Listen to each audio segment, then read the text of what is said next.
The old woman knew who I was from the first day we met. She knew I had been there when her 15-year-old son was beaten and stabbed to death. She knew that I had spent 8 years in prison for my part in the attack. Yet she never called the police. She never cursed me or demanded that I stay away from her family.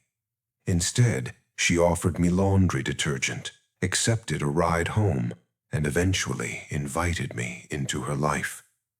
6 months later, she asked me to call her mother.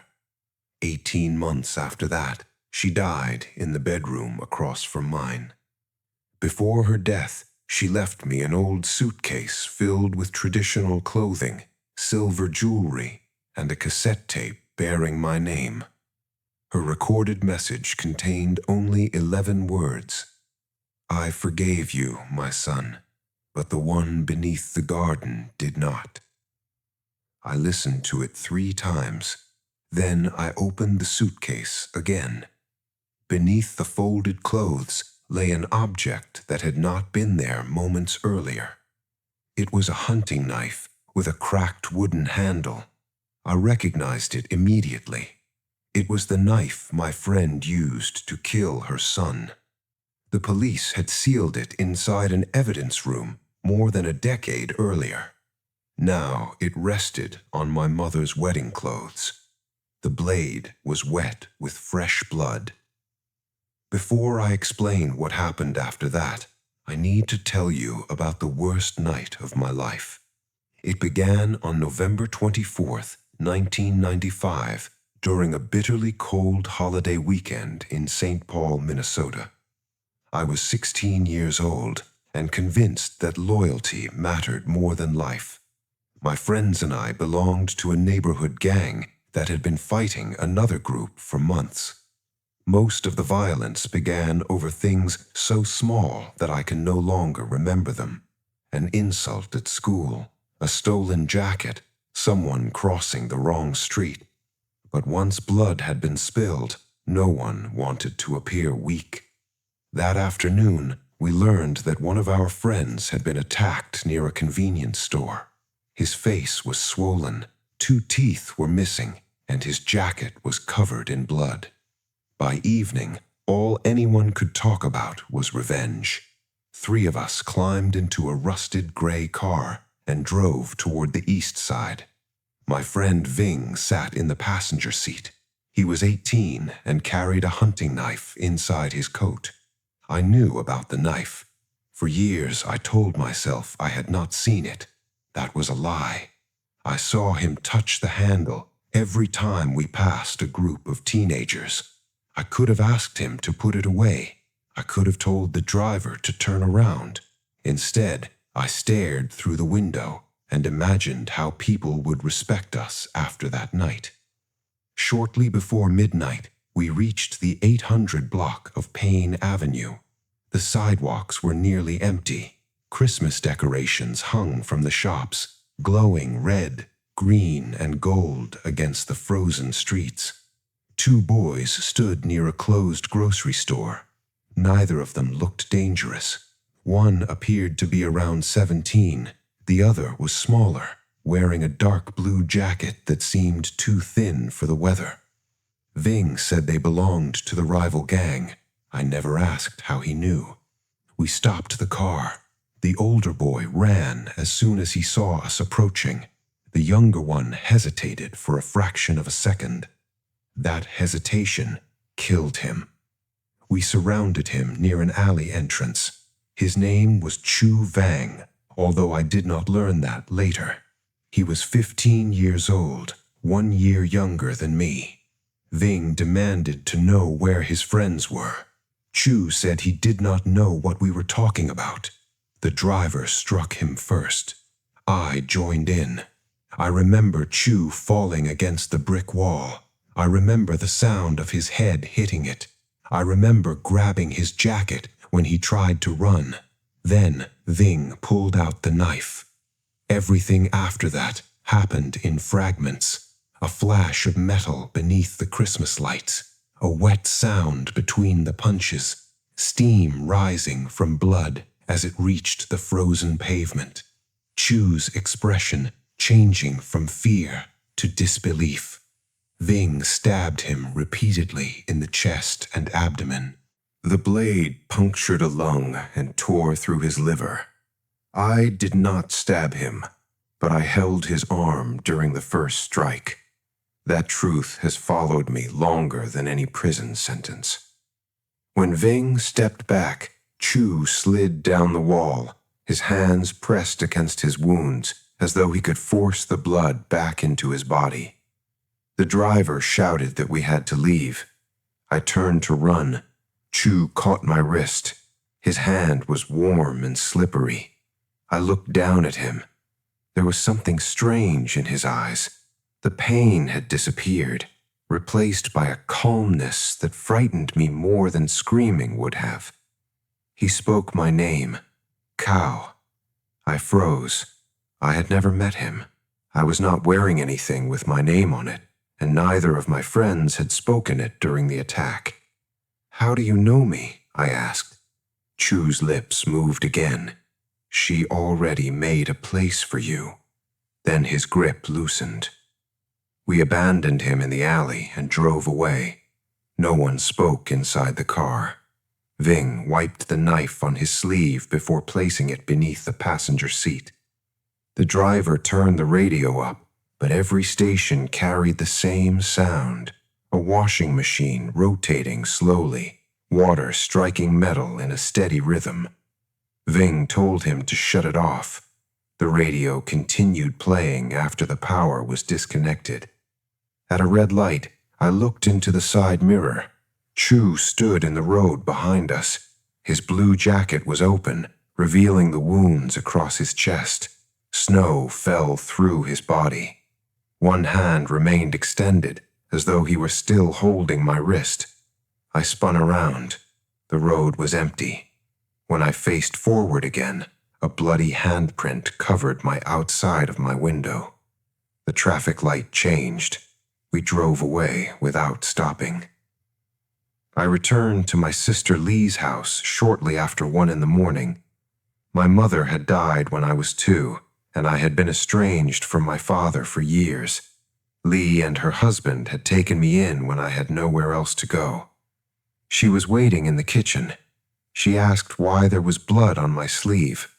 I told her one of my friends had been hurt. She studied my face for a long time. Then she said something that didn't make sense until years later. "You brought someone home with you." I looked behind me. The hallway was empty. Lee walked to the front door, opened it, and began speaking softly in our native language. She asked whoever had followed me to leave the house and return to their family. Cold air moved through the kitchen. The lights flickered. Somewhere upstairs, a boy began crying. Lee closed the door and locked it. "Tell me what you did," she whispered. I said nothing.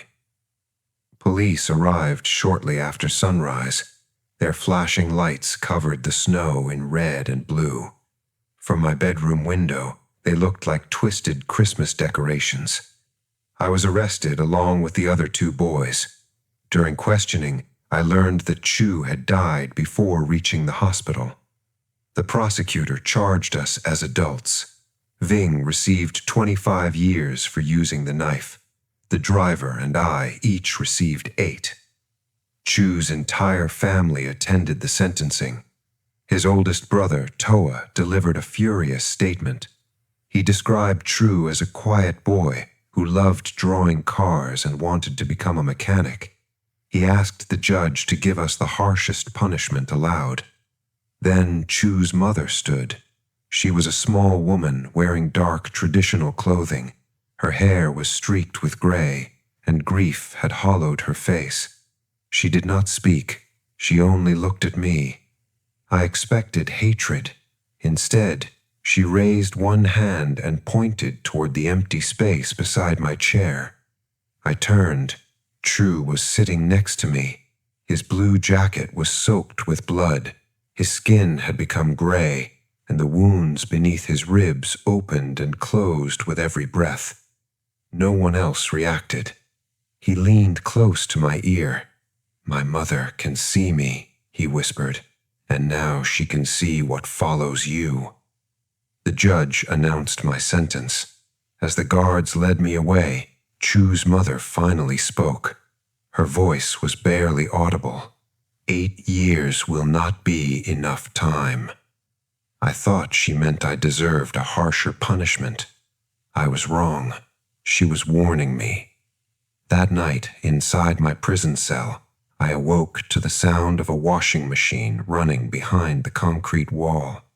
Water gurgled through pipes that didn't exist. Then someone knocked from the other side.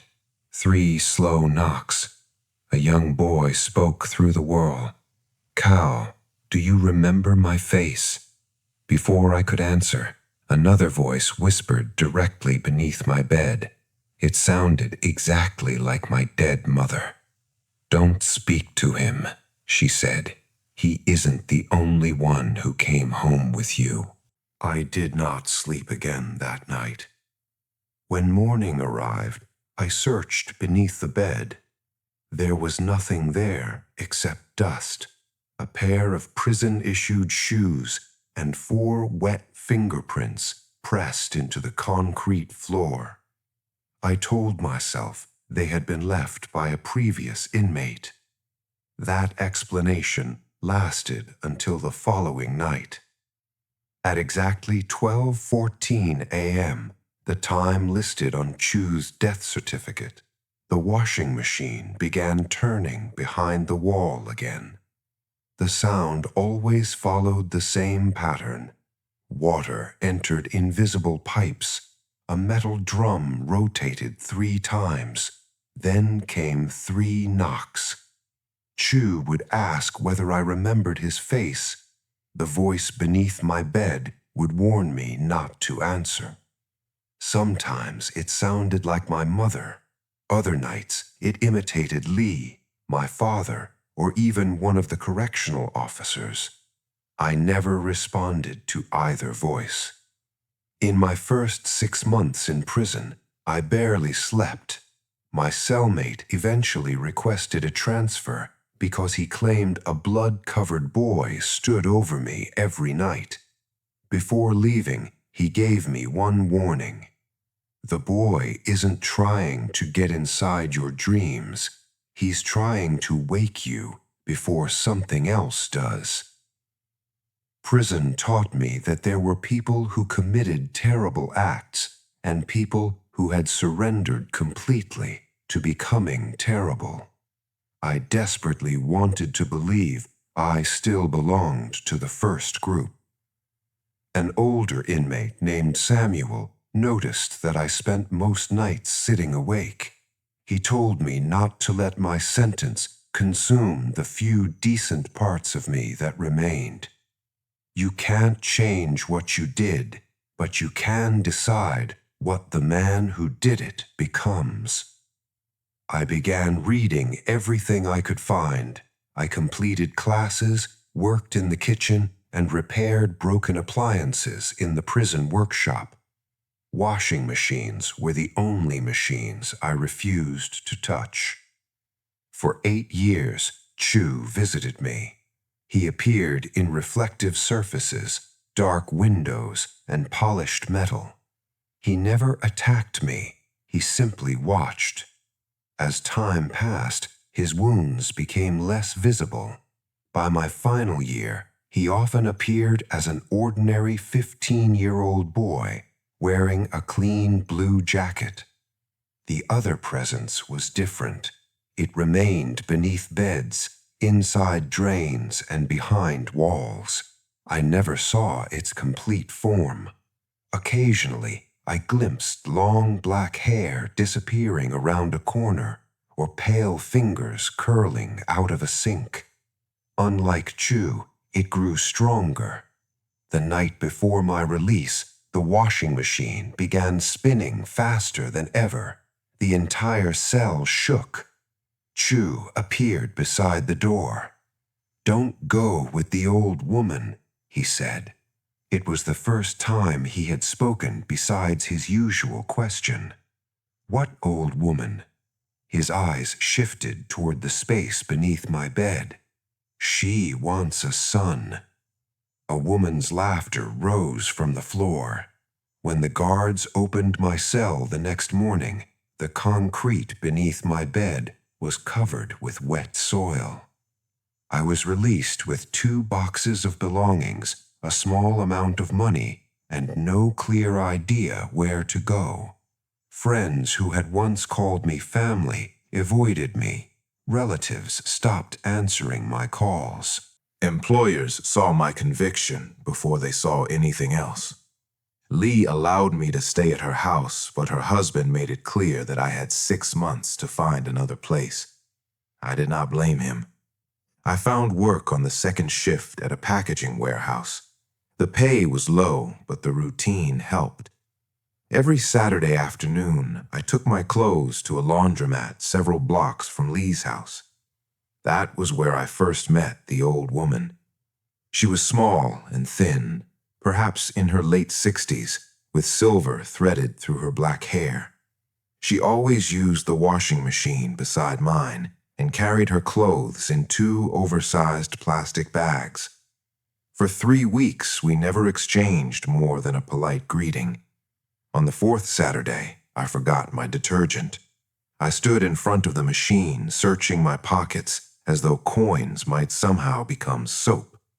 The old woman watched me struggle before silently handing me a small plastic cup filled with detergent. I thanked her and offered to pay. She shook her head. "Next time, remember what you need before you begin," she said.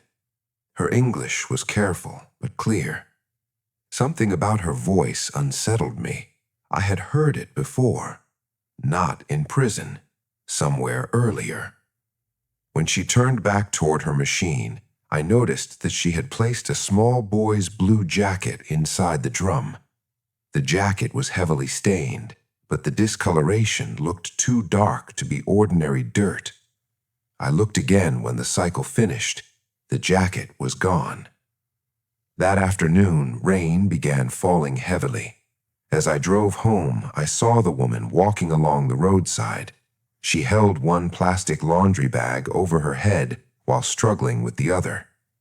I stopped and offered her a ride. She refused twice, insisting she did not want to burden me. After a few minutes, she finally accepted. I expected her home to be nearby. Instead, she directed me nearly a mile away to a row of government-subsidized houses beside a neglected community garden. Her house stood at the end of the street. Thick brown curtains covered every window, even though it was still afternoon. As I carried her laundry toward the porch, I noticed a boy watching us from behind the curtain upstairs. He wore a blue jacket. I stopped walking. The curtain closed. "Does your grandson live with you?" I asked. The woman followed my gaze. "I leave alone." That night, the washing machine at Lee's house started by itself. There were no clothes inside. I unplugged it, but the drum continued to turn. Dirty water slowly filled the glass door, and a boy's face appeared beneath the surface. Chu opened his eyes. His mouth moved, but the machine muffled his words. Then a woman's hand emerged from behind his head and pulled him into the darkness. The drum stopped. When I opened the machine, it was empty except for a small red thread tangled around the central spindle. I should have avoided the old woman after that. Instead, I returned to the laundromat the following Saturday. Part of me simply wanted answers. Another part simply felt sorry for her. She was fiercely independent, but lifting the wet laundry clearly caused her pain. I drove her home again. This became our weekly routine. She would refuse, I would insist. Eventually, she would accept. She told me that her husband had not made it to the United States. Her 4 surviving children were adults with families of their own, but they rarely visited. A county worker checked on her twice a week, She claimed she knew every bus route in the city, although none came near the laundromat. In return, I revealed small pieces of my life. I told her I had recently been released from prison, but did not explain my crime. She never asked. On our fourth drive, she said something that made my hands tighten around the steering wheel. Prison does not always make a person different. Sometimes it only shows them what was already waiting inside. I asked what she meant. She watched the passing houses through the rain-streaked window. You have been followed for a very long time. I nearly stopped the car. Before I could question her, she pointed toward her house and asked me to carry the laundry inside. I refused politely. The windows disturbed me, especially the upstairs curtain. She smiled as if she understood. Not yet, then. The following Saturday, a blue Honda was parked in her driveway. A man stood on the porch waiting for us. The old woman identified him as her oldest son, Tua. I recognized him immediately. He had delivered the victim impact statement at my sentencing. Tua recognized me, too. His face went rigid as I removed his mother's laundry from my trunk. She asked him twice to take the bag from me, but he did not move. "You know this man?" she asked. Tua stared at me with such hatred that I felt 16 again.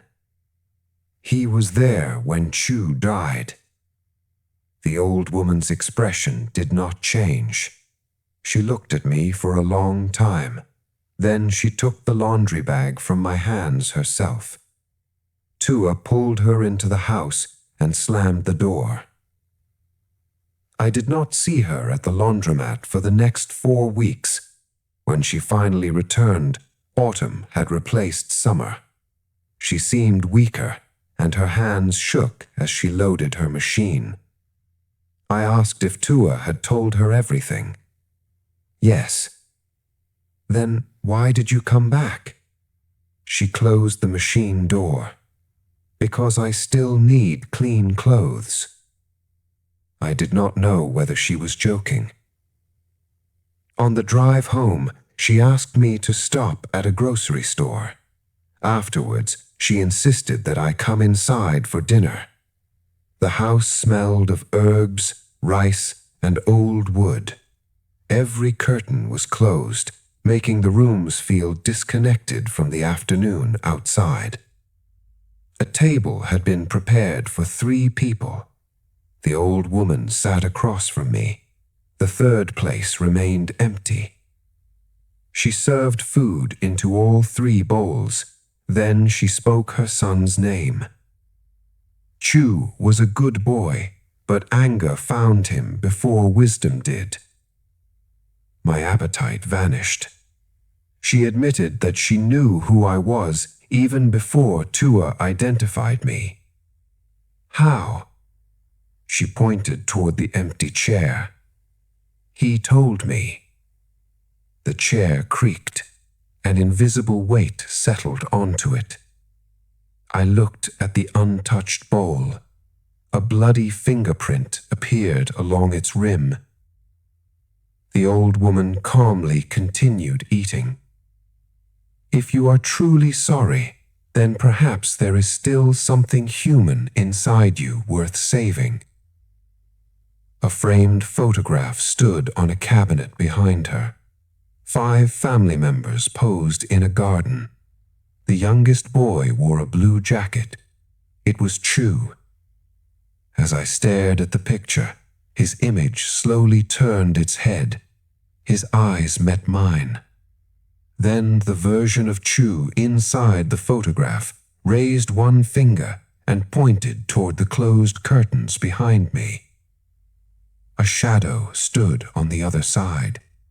It was much taller than any human being. The old woman lowered her spoon. Whatever you do, Do not let it know you can see it. I kept my eyes on the old woman. Behind me, something pressed against the curtains from the other side. Its outline stretched from the floor to the ceiling, though the window itself was no more than 5 feet tall.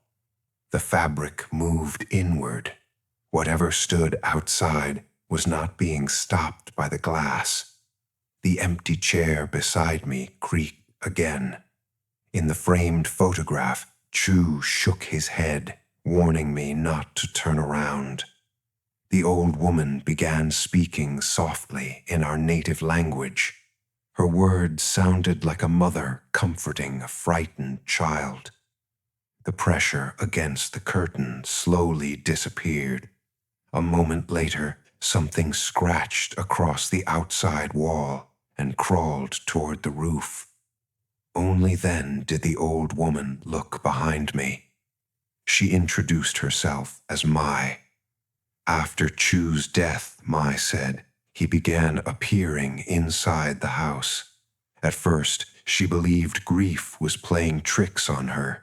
She heard his footsteps in the hallway and smelled the soap he used after school. Bowls moved across the table. His bedroom door opened by itself. Then she saw him standing in the garden. Chu had looked exactly as he had on the morning of his death. He wore his blue jacket and carried his school bag. When Mai ran outside, he vanished, but something remained in the soil where he had stood, a long black thread. After that, another presence began visiting. It could imitate Chu's voice, but never his memories. It waited beyond the windows and whispered from beneath the floors. At night, it asked Mai to open the curtains. "Why do you keep them closed during the day?" I asked.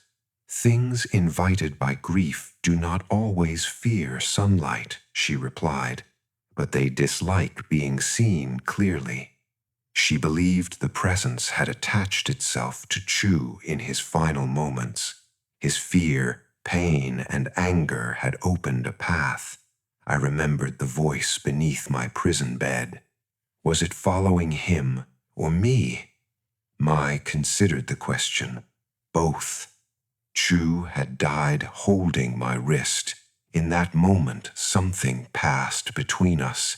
His spirit followed me into prison, but the darker presence remained connected to his family. Every night, it tried to pull Chu back toward the house.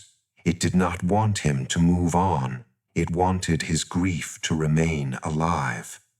"Why would Chu warn me about it?" I asked. "He should hate me." Mai looked toward the empty chair. "He does hate you." The bloody fingerprint on the bowl lengthened into a thin red smear. "But hatred and mercy can live inside the same person," she continued. "Sometimes the dead are no simpler than the living." I asked why she had allowed me into her home. Mai's answer chilled me. "You were brought here." She claimed our repeated meetings at the laundromat were not accidental. Chu had begun appearing near the washing machines months before my release. Each time he pointed toward the empty machine beside hers. Mai understood that someone would eventually use it. She had been waiting for me. I stood and said I should leave. The front door slammed shut. Every curtain in the room moved at once, as though dozens of hands were pressing against them. Mai remained seated. "If you run now, it will follow you," she said, "and it will hurt anyone who gives you a home." I thought about Lee, her husband, and the voice upstairs on the night of the murder. What does it want? A family. The lights dimmed. From the empty chair came Chu's voice. "No, it wants a replacement." Mai closed her eyes. The room became still. She told me I was free to leave, But before I went, she placed a small package in my hands. Inside was a braided bracelet made from red and white thread. "Wear it when you sleep," she said. "If it turns black, do not stay beneath the same roof." I did not return for several days. Toi found me outside the warehouse after my shift ended. He shoved me against my car and warned me never to approach his mother again. "You think helping her with laundry erases what you did?" "No." "You think she forgives you?" "I don't know." "My brother is dead because of you." He was right. I did not defend myself. Toi raised his fist, but lowered it without striking me. "My mother has buried a husband and a son," he said. "She is lonely. That does not make you family." He walked away. That night, I woke to find the bracelet completely black. Someone was standing in Lee's bedroom. I heard her scream and ran down the hallway. The door was locked from the inside. Through the wooden panels came the voice of our dead mother singing a lullaby. Lee begged it to stop. I forced the door open. She was alone, pressed against the wall. Wet footprints covered the ceiling above her bed. A tall shadow moved across the ceiling and disappeared into the hallway. On the front door, someone had written a message in mud. "One mother, one empty place." I moved out the following morning. With nowhere else to go, I called Mai. She told me to bring my belongings to her house. Toi and her other children strongly opposed the arrangement. Only Pang, her daughter, eventually accepted it. She cared for Mai more consistently than her brothers and understood how isolated her mother had become. Still, I did not feel worthy of living there. For the first few weeks, I slept on a mat in the living room. I worked second shift and helped Mai during the mornings. I translated her mail, repaired broken furniture, and carried groceries. She never allowed me to leave for work without food. At first, I called her Nan, a respectful term for an older woman. One afternoon, she placed a bowl of soup in front of me and said I should stop using that name. "What should I call you?" "My mother." I could not speak. I had been 2 years old when my biological mother died. I remembered nothing about her except the lullaby the thing had imitated in Lee's bedroom. Mai touched my hand. "You took part in ending one of my son's lives," she said. "You cannot replace him. No one can." I lowered my eyes. "But if you spend the rest of your life believing you are only the worst thing you have done, then another life will also be lost." She asked me to call her mother. The word felt unfamiliar in my mouth. When I finally said it, Mai smiled. Upstairs, a door slammed. The empty third bowl fell from the kitchen table and shattered. That night, True appeared at the foot of my mat. He was no longer covered in blood. His blue jacket was clean, but his expression was filled with anger. "You don't get to call her that," he said. I sat up. "You're right. You don't get to sleep in my house. You're right. You held me while he used the knife." I forced myself to look at him. Yes. For the first time, I did not hide behind the fact that Vin had delivered the fatal wounds. "I helped kill you. I'm sorry." Chu's eyes filled with tears. "Sorry doesn't give me back 15 years. I know." Behind him, the bedroom door slowly opened. A woman stood in the darkness, wearing a long funeral dress. Black hair concealed her face, and her feet hovered several inches above the floor. Chu turned toward her. Fear replaced his anger. "She followed you from prison," he whispered. The woman extended one arm toward me. Her fingers opened.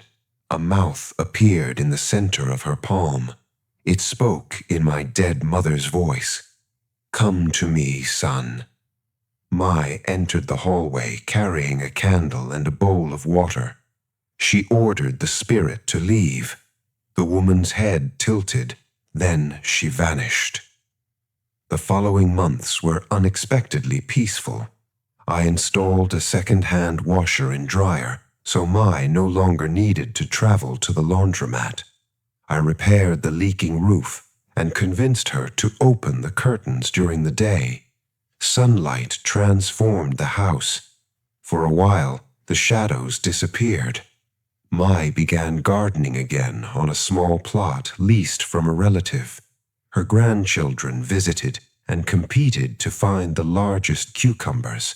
She cooked, laughed, and even returned to seasonal work. I began to believe we had defeated whatever followed us. Then, one morning, I discovered muddy footprints leading from the garden to the locked room upstairs. Mai had forbidden me from entering it. The footprints continued beneath the door. From inside came the sound of Chu crying. I unlocked the door with a hairpin. The room contained his school books, his blue jacket, and dozens of newspaper clippings about the murder. Every wall was covered with photographs of me taken after my release. At the center stood a small altar. On it lay 3 objects: a photograph of Chu, a photograph of me, and a human tooth tied between them with black thread. Mai appeared behind me. She did not look angry. She looked defeated. "You were never supposed to see this until I was gone." I asked whose tooth it was. Before she could answer, the closet door opened. Chu stood inside. Beside him was the tall woman from the hallway. She put one hand on his shoulder and the other on mine. Then she looked at Mai. When she spoke, both Chu and I heard the voice inside our heads. "You have named him your son, so tell me, mother, which one of them should remain dead?" The woman's fingers tightened around my shoulder.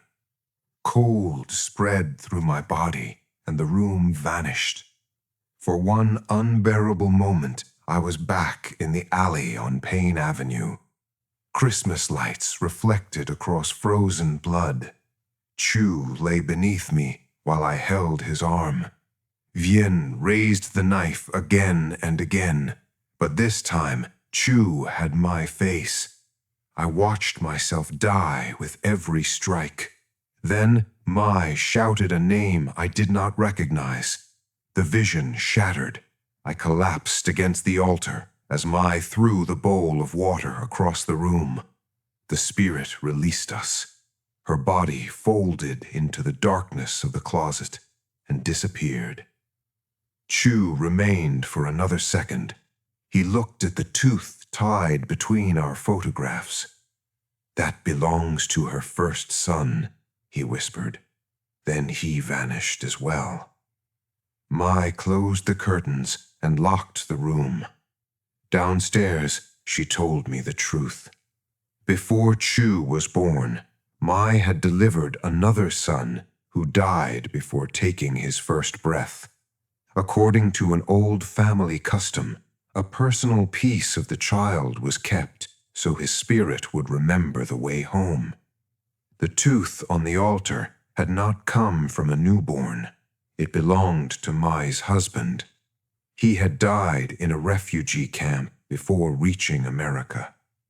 Years earlier, one of Mai's relatives had performed a forbidden ceremony intended to guide his spirit across the ocean. Something answered, but it was neither her husband nor her lost child. It called itself the Hollow Mother. The entity was drawn to families broken by death. It entered homes through grief and took the shape of whoever the living most desperately wanted to see. Mai believed she had driven it away. Then Chu was murdered. His death reopened the path. When Chu held your wrist, the Hollow Mother felt two wounded families at once. Chu had lost his life, I had lost my future, and had grown up without a mother. The entity saw an empty place inside both of us. It followed me to prison, imitating my biological mother, while remaining tied to Chu through his anger. The laundromat became the point where those two paths crossed. Did you arrange our meeting? No. Did Chu? Mai looked toward the ceiling. I believe he tried to bring you here so you would finally face what you did. And the Hollow Mother? She wanted me to accept you. My stomach tightened. Mai's forgiveness had been genuine, but the entity had encouraged our bond for its own purpose. By naming me her son, Mai had created a spiritual contradiction. Two sons connected to the same mother, but only one living place within the house. The Hollow Mother intended to force a choice. If Mai rejected me, the entity would claim the part of me that still longed for a mother. If she rejected Chu, his spirit would remain trapped by rage and become part of the entity. What happens if you refuse to choose? Mai's face darkened. Then it will wait until I die and let you choose for me. I wanted to leave the house to protect her. Mai refused. Running did not save you in the alley.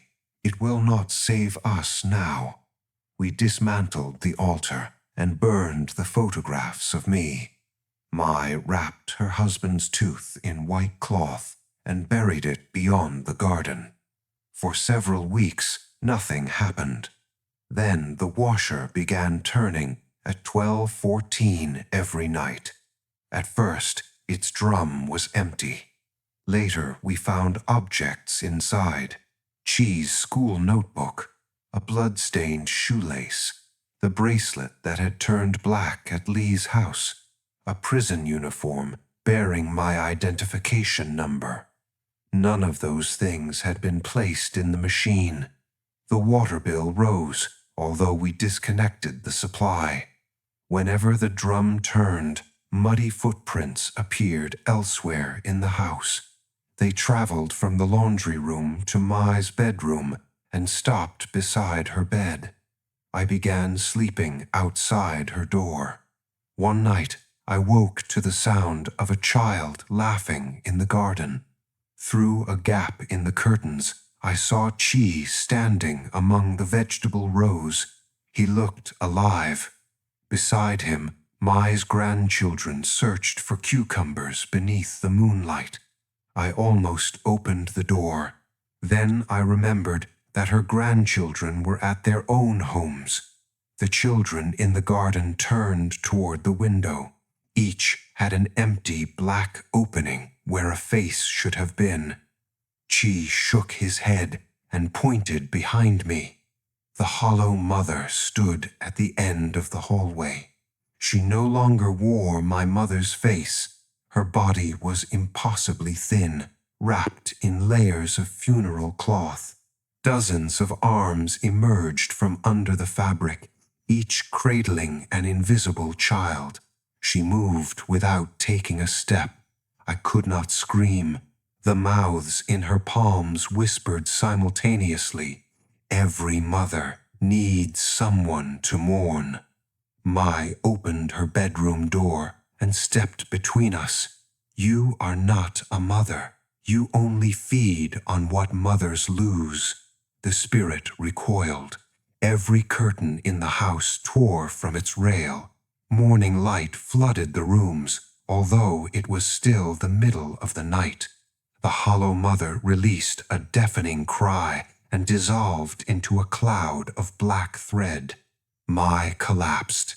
After that night, Mai became determined to keep every curtain open. She said darkness gave the entity space to borrow familiar faces. Sunlight became our defense. The house felt warm again, but the peace did not last. Late that summer, Mai complained of pain in her shoulder. She blamed gardening and continued working. Within days, the pain spread down her arm and into her back. We tried medicine, massage, and traditional remedies. Nothing provided lasting relief. Black lines began appearing beneath her skin. They looked like threads. One morning, I found Mai sitting beside the garden. She had dug up the white cloth containing her husband's tooth. The cloth was empty. In the soil below it lay the hunting knife from Chu's murder. Its handle was cracked. Its blade was stained brown. I recognized it from the trial. "That's impossible," I whispered. "The police have it." Mai picked it up with a cloth. "The Hollow Mother is gathering the objects that bind us all together." That evening, we returned the knife to the hole and poured salt over it. Mai recited prayers while I covered it with soil. From somewhere beneath the ground, Chu began screaming. I grabbed the shovel and tried to reopen the hole. Mai stopped me. "That is not Chu." The voice changed. It became my own, then Lee's, then Mai's. Finally, it became the voice of a newborn child crying beneath the earth. We left the knife buried. Mai's health rapidly worsened. Some mornings she was too weak to stand. Other days she seemed filled with unnatural energy and worked in the garden for hours. During those periods, she spoke to someone I could not see. Once I heard her say, "No, he will not take Chu's place. He will have his own." When I asked whom she had been speaking to, she claimed not to remember. Pang urged us to take Mai to a hospital, but Mai repeatedly refused. She insisted she only needed rest. One morning before work, I found her standing in the living room, staring at two shadows on the wall. One belonged to me, the other resembled Chu. Though I was not moving, both shadows were fighting. Mai stepped between them. The black lines beneath her skin tightened. Her face twisted in pain. She looked at me and whispered, "It cannot force me to choose if I leave both of you something that proves you are brothers." Before I could ask what she meant, she collapsed. I called Pang's husband and asked him to stay with her while I went to work. At approximately 6 p.m. that evening, Pang called me from an ambulance. Mai had lost consciousness. By the time I reached the hospital, the waiting room was filled with her children and grandchildren. Tawa stood when he saw me, but he did not tell me to leave. Doctors said Mai had suffered a massive stroke. Swelling was spreading through her brain, and they could not stop it. We waited for hours. Shortly before midnight, every light in the hospital flickered. The TV in the waiting room switched to static. A washing machine began turning somewhere beyond the emergency room doors. Tawa heard it too. His face lost all color. At 12:14 a.m., the doctor entered with a grief counselor. Mai was dead. At the same moment, my phone rang. The caller ID displayed one word, "Mother." Tawa stared at the screen. "Don't answer it." The ringing stopped after 3 calls. Then a voicemail appeared. Mai's voice whispered from the speaker, "I left your wedding gift in the suitcase. Do not open it until sunlight fills the house." Behind her voice, Chu was crying. Then the Hollow Mother spoke. "Open it now, my son, and I will give them both back to you." I deleted the voicemail without answering. The instant it disappeared, All the lights in the hospital returned. The sound of the washing machine stopped. Tua continued staring at me. "You heard her too?" I asked. He nodded. For the first time since my release, his hatred was mixed with fear. When Chu died, my mother received calls from him for 13 nights. She answered the last one. What happened? She opened the front door because he said he was cold. Tua looked toward the dark hospital windows. That was when the woman came into our house. Mai's funeral took place 5 days later. Her children dressed her in traditional clothing and placed silver jewelry around her neck. Hundreds of relatives and members of the community came to honor her. I remained near the back. Some relatives whispered that I had brought a curse into Mai's life. Others said her decision to accept me had angered Chu's spirit. Tua and his brothers surprised everyone by defending me. The final year and a half of our mother's life was among her happiest, Tua said to them. If you insult the person she called her son, you insult her choice. His words did not erase the past, but they gave me enough strength to remain until the burial.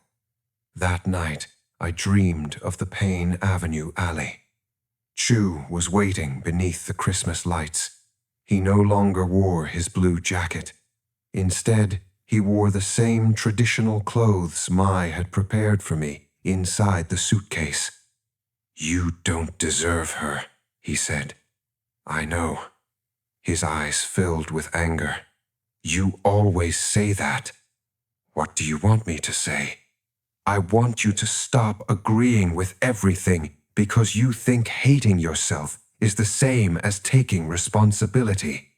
The alley began filling with dark water. "You lived. I didn't. I hate you for that." "I know. But she loved you." Tears ran down his face. "I hate you for that too." Behind him, the hollow mother rose from the darkness. Her many hands unfolded around Chu like the petals of a black flower. He looked over his shoulder. "Tomorrow, she will make you choose." I woke before sunrise. Because Mai's house belonged to the county's housing program, it had to be emptied for the next family. Her children and their spouses arrived early to pack her belongings. The atmosphere was tense, but not hostile.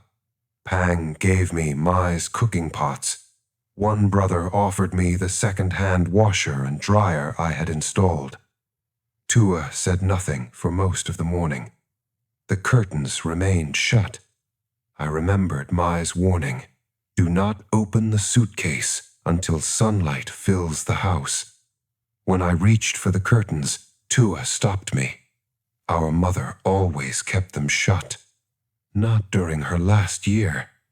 He looked toward the garden. Something moved behind the fabric.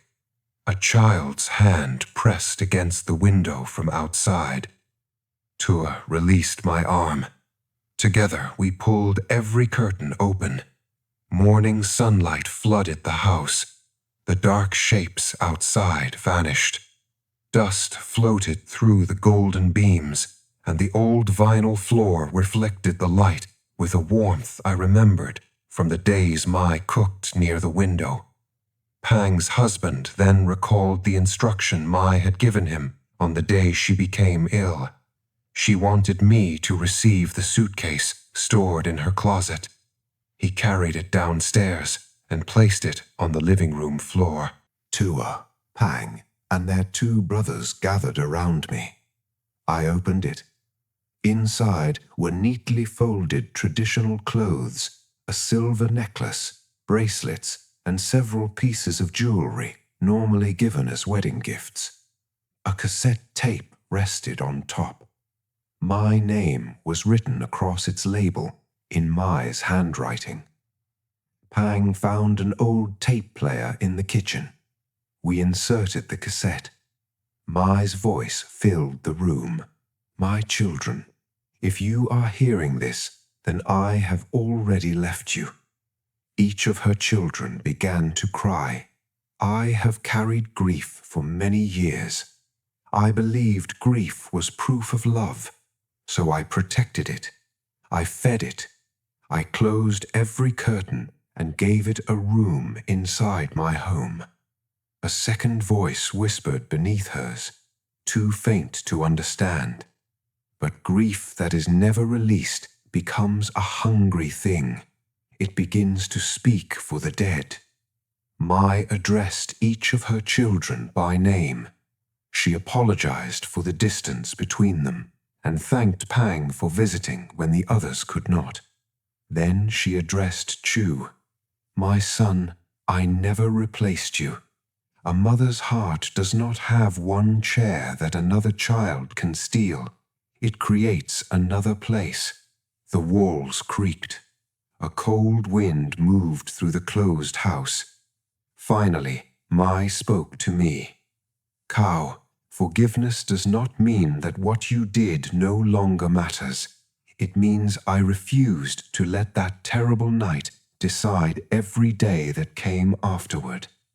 I covered my face. "You are not Chu. You will never take his place. You are my son because I chose to see the person you were still capable of becoming." The tape clicked. For several seconds, there was only static. Then Mai's tone became urgent. "The Hollow Mother will place the knife inside the suitcase. Do not touch it with your bare hands. Take it to the garden before noon. Chu and Cow must both release it, or one will remain bound to the other forever." The recording ended. I lifted the folded clothing. The knife lay beneath it. Fresh blood covered the blade. The front door slammed shut. Every curtain fell from its rail. The sunlight disappeared, although the sun remained visible outside. The house darkened, as if submerged beneath deep water. The washing machine started upstairs. Its spinning grew faster until the ceiling trembled. The Hollow Mother appeared at the end of the hallway. This time she wore Mai's face. "Cow," she said gently, "why are you letting them take your mother away?" I knew it was not her. Mai would never have asked me to hold the dead prisoner. Tua wrapped the knife in white cloth. The moment he lifted it, a wound opened across his palm. Blood soaked through the fabric. The spirit smiled. "Brother's blood," she whispered. "That will open the grave." The floor split between us. Mud and dead roots erupted through the tiles. The hallway stretched into the garden, although we had not moved from the house. At its center stood Chu. His wounds had returned. Blood streamed down his jacket, and his face was frozen in the terror of his final moments. The Hollow Mother put her hands on our shoulders. "One mother cannot carry two sons through the doorway. Choose which one belongs among the living." Tua tried to approach Chu, but invisible hands held him back. This choice belonged to Chu and me. I stepped into the garden, carrying the wrapped knife. Chu looked at it, then at me. "You held me down. Yes. You watched me die. Yes. You spent 8 years in prison. I lost all the years I could have lived." I know. Rage distorted his face. I wanted to beg for forgiveness, but that would have asked him to comfort me. So I said what I should have admitted from the beginning. I cannot repair what I did to you. I cannot earn back your life, but I can spend the life I still have refusing to become that boy again. The Hollow Mother tightened her grip on Chu. "He stole your mother," she hissed. Chu looked toward the house. Mai stood in the sunlit window. She was smiling at both of us. "No," Chu whispered. "She gave him one." The spirit screamed. Chu placed his transparent hand over mine. Together, we drove the knife into the soil. The ground shook. Images erupted around us. The alley, the trial, my prison cell, the laundromat, and every meal Mai had prepared. The Hollow Mother moved through them, gathering our guilt and grief into the folds of her funeral dress. Chu held the knife in the earth. "Let go," he told me. I thought he meant the weapon. Then I understood. I released the belief that my suffering could somehow repay his death. Chu released his hatred, not because I deserved forgiveness, but because he refused to remain trapped in the moment I had helped create. The knife crumbled into rust. Sunlight struck the Hollow Mother. Her borrowed faces peeled away one by one. My biological mother, my Chu, and finally my own. Beneath them was nothing but an empty veil filled with crying voices. Mai stepped from the window. She embraced Chu. The Hollow Mother reached toward them with hundreds of hands, but Chu turned and closed the imaginary door between the living and the dead. The entity collapsed into black threads. A gust of wind carried them away. I awoke on the real garden soil, with Tua kneeling beside me. The knife was gone. In its place lay a small white flower growing from the disturbed earth. The house was quiet. The washing machine never started by itself again. I moved into an apartment not far away. Over time, Mai's children allowed me to remain part of their family. Tua never forgot what I had done, and I never asked him to. But eventually, we could sit at the same table without hatred controlling the room. I kept Mai's wedding clothes and silver jewelry. Years later, when I married, I wore part of her gift beneath my suit. Before the ceremony, I visited the garden. The white flower had spread across the entire plot. For a moment, I saw Mai and Chu standing among them. She rested one hand on his shoulder. Chu looked older, not 15 anymore, but the age he might have been if he had lived. He gave me a small nod. Then they disappeared into the morning light. I wish I could say that was the end. Last month, the family who moved into Mai's former house contacted Tua. Their young daughter had begun speaking to someone in the garden. At first, they assumed she had invented an imaginary friend. Then she described a tall woman wrapped in black cloth. The woman had mouths in both her palms.